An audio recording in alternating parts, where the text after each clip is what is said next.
Every great company that has ever existed has been obsessed with the problems that their customers face. Like it's out there everywhere. It's not a weird idea to be excited about customers and their problems. I guess maybe it's the thing where it's like we understand it intellectually, but we don't know how to do it. Like okay, I get it that I need to be like amped about my customers and care about them, but how? So the activity is to look at our problem and look at who has that problem, and then just dig into all of the different ways that that combo exists. We want to get into the heads of the people that have this problem.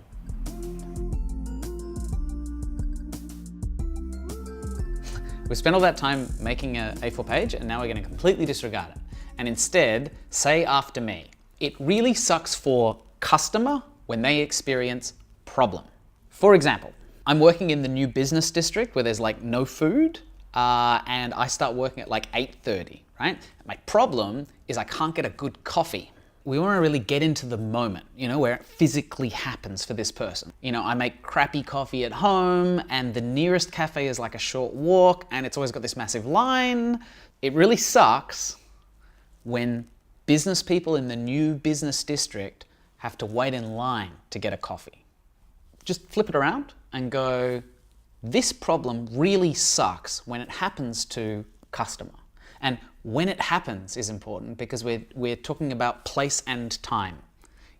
When feeling unfit happens to somebody at a gym, we're thinking about a person and place and time. It's after work at 6 p.m. I've just done 8 hours at work and I'm tired and I'm feeling unfit and I'm at the gym. So one thing you can do at this point, write down the problems you've identified, just like one per post-it note, either in the team or on your own, and just like slap them down on the table.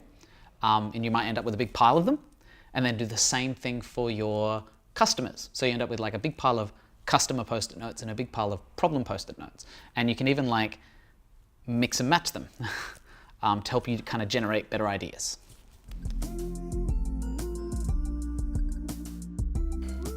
In theory, a customer is a person who gives you money, but I prefer to think of a customer as an individual with a name, like Carolyn, a person I like, who's willing to like engage with what we do.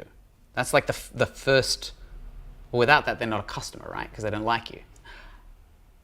A customer segment is like a group of these people, but I would hesitate to get too broad with your customer segment. It's really mechanical. There's no love in there, right? And so when we're thinking about a customer and their problem, we just want to think about a person or type of people, very specific. And then we're going to think about something that makes their life crappy, a problem that they have. Don't care about getting rid of the problem. Don't care about your beautiful solution. We just care about a problem that's really meaningful to a certain individual or group of people. Now, the best typical customer is somebody who gives you money and takes a product. Like, here's $4, give me the coffee. But particularly in social enterprise, it's often a bit more complicated where you've got donor funding coming in and beneficiaries and it gets all complicated. So maybe in lean for social enterprise, a customer is somebody who's willing to give you value in return for the product or the service. So that might be their time, their attention, their networks, their friends. If you're really lucky, it's money. It's really hard to be too specific about who your customer is. But at the same time, we want to know that there is potentially lots of that kind of person in the world. So you kind of have to think immediate and long-term all at once. I want to imagine that person coming through the door. I want to know their name. I need their phone number in my phone. But then I also need to check that there's more than like 3 of them in the world. So what you might end up with is a really specific definition of a kind of person or group of people in a specific location with a specific problem with an example of a name of a friend.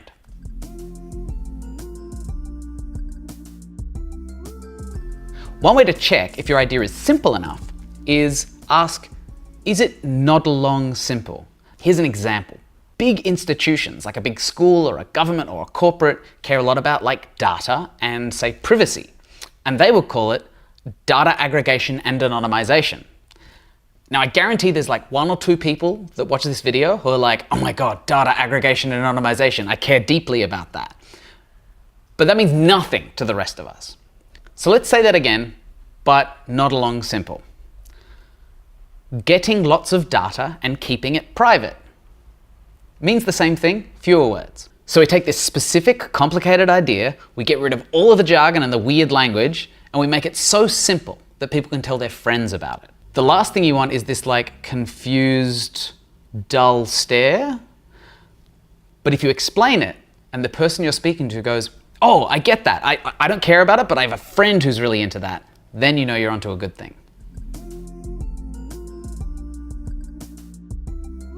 So I had this friend who was looking for a housemate to like come and live in their house. And they live in one of those houses that have like heaps of people.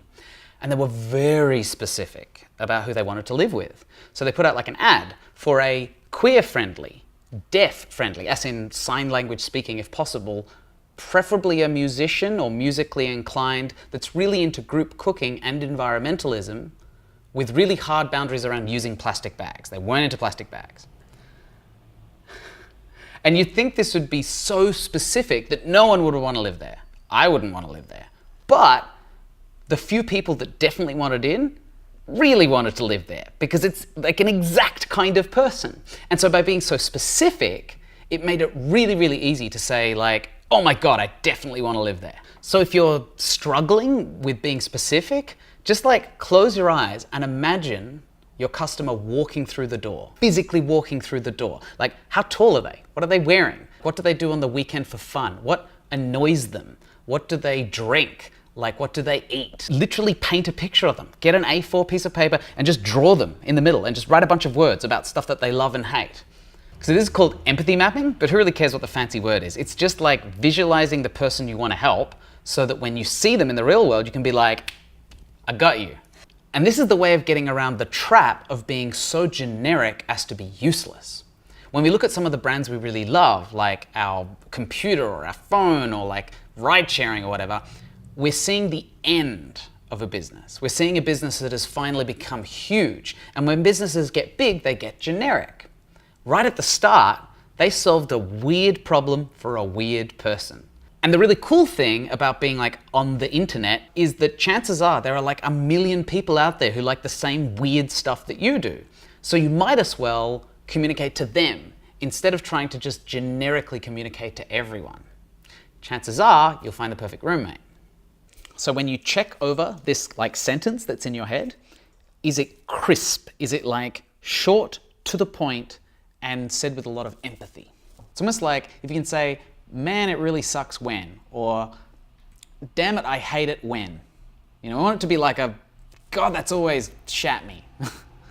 The customer problem fit is almost a customer problem founder fit. The customer needs to care about getting rid of that problem or working on it or solving it, and we have to care about that problem and the person that has that problem. Yesterday, I had 4 conversations with like customers and partners and people involved in the work that we do. And it's a joyful thing to learn about people that you care about and the problems that they're facing and how you might help. And they may or may not be customers, but that's not the point. The point is it's a joy to talk to people and be a part of their lives.